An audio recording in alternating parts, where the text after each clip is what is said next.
All right, pausing this video right here because I want to ask a question.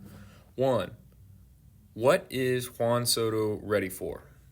Maybe a better question is, what is Juan Soto not ready for? I see his bat angle is level with his shoulders into the strike zone. I mean, this guy is able to hit almost anything along this plane. I mean, this pitcher's going to have to be really good to dot that corner. He's got to be really good with maybe something that little sinker right in there.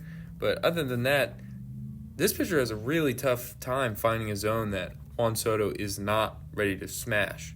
Something else that I think should be taken note is going back to this beginning. I think he could swing from right here. I think in every frame of this shot, there's not a single one where he looks not ready to hit. He gets more ready here because the pitcher is delivering. But if you asked him to, if you put a tee in front of him from this spot, he could still deliver a powerful swing. We'll come back to this clip towards the end of the video, but I just want us to see that our load is what sets us up for the rest of our swing. Now that our front heel is down, let's look at some really cool metrics that we can gather and look at from baseballsavant.com. That's what I'm using right now to look at Juan Soto's swing. You can go to this link. I'll leave it in the description. Look up any MLB hitter, and you get their individual statistics that make their swing special. To start, when I play this video, I want us to look at this right here. Right there, that is our swing speed, So that dotted line is when contact happens. Let's let it play. Once we get to contact, something that we can notice about this is our swing is moving our fastest right at contact. That's a sign of efficiency, that he's getting exactly what he wants out of his swing. You want to be using all your juice at the right time, which is at contact. We get there off of his left shoulder. Us as righties will be using our right shoulder, but the idea is the same, where that knob is moving. Here, I'll draw a line that it will follow to contact. Our knob is going to move straight to it, and then our barrel is then going to follow this track as our hands run out of room. But we're traveling. Now our barrel, right at contact, is moving its fastest, which is exactly what we want.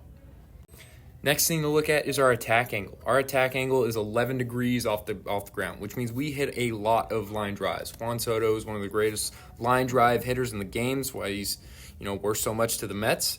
But as line drive hitters, that means if we're a little bit below it, it goes over the fence. And if we're a little bit on top of it, it's a hard ground ball, or it's a one hopper in the outfield. And that's where we want to be. If we're always thinking, hey, I'm strictly going over these outfielders, we're going to miss under it and we're going to be popping up to the infield. So we want to be adjustable hitters that are able to hit line drives. Next thing that's really unique about Juan Soto is what I'm looking at right now is his attack direction. All right, letting this video play a little bit.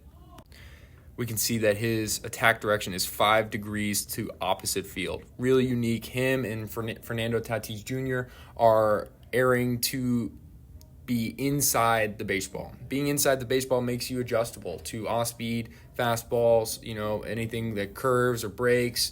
We're ready for it because we're always inside. We're always looking to that opposite field. For him, it's left field, but for us, it will be right center.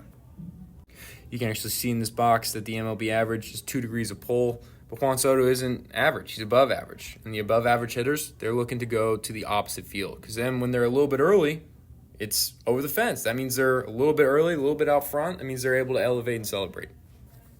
Moving on, next thing to look at, swing path tilt.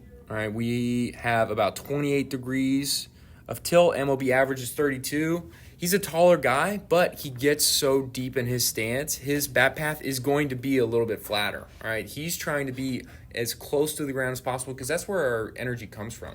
We want to be pushing off that ground. We want to be utilizing it to create torque and rotating through that ball and creating this really nice swing path that's able to work up and through that baseball. Continuing to let this video play, we'll see a really nice 360 view of his bat path.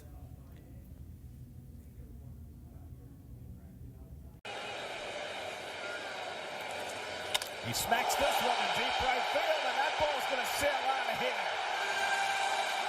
Juan Soto with his 3rd home run in the last 2 games.